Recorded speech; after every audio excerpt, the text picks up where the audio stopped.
السلام علیکم۔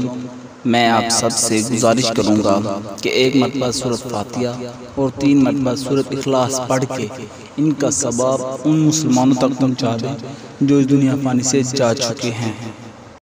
امام علی علیہ السلام کی خدمت میں ایک شخص آ کے کہنے لگا، یا علی، موت کے بعد انسان کو سب سے زیادہ حیران کرنی چیز کیا ہے؟ بس یہ کہنا تھا تو امام علی علیہ السلام نے فرمایا، اے شخص، یاد رکھنا، موت کے بعد انسان کو ایک چیز حیران کر دے گی۔ وہ کہنے لگا، یا علی، وہ کون سی چیز ہے؟ وہ کب ہوتی ہے؟ امام علی علیہ السلام نے فرمایا، جب انسان کا جسم انسان کے عزیز و اقارب اپنے کندھوں پہ اٹھا کے قبر میں ڈالتے ہیں، جیسے ہی قبر کی مٹی انسان کے منہ تک پہنچتی ہے تو ایک مثالی صورت انسان کے سامنے کھڑی ہو جاتی ہے۔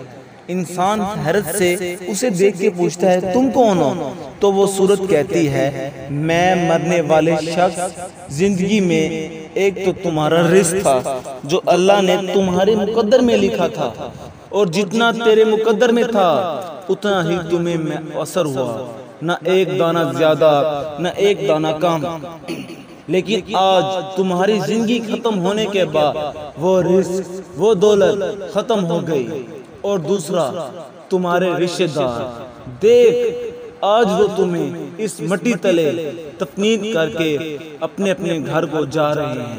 تو پوری زندگی دولت، رزق اور رشتوں میں اجلتا رہا، آج تمہارے پاس تمہاری جمع کری دولت ہے، نہ ہی وہ رشتے جس کے ساتھ تم رہا کرتے تھے۔ اور تیسرا، میں ہوں۔ اس وقت مرا ہوا انسان پوچھے گا، تم کون ہو؟ وہ صورت کہے گی، میں تمہارے اعمال ہوں، اللہ نے مجھے زندگی دے دی ہے، جیسے ہی تمہارے اعمال تھے ویسے ہی میری صورت ہے، اب تو میرے ساتھ رہے گا جب تک روزے محشر میں اللہ تجھے پھر سے نہ اٹھائے۔ اس وقت انسان حیران ہو کے چیختا رہے گا کہ میں نے اپنی پوری زندگی اپنے اعمال کی فکر نہیں کی، کاش میں اس پل سے واقف ہوتا، زندگی میں میں اپنی اعمال کی فکر کرتا۔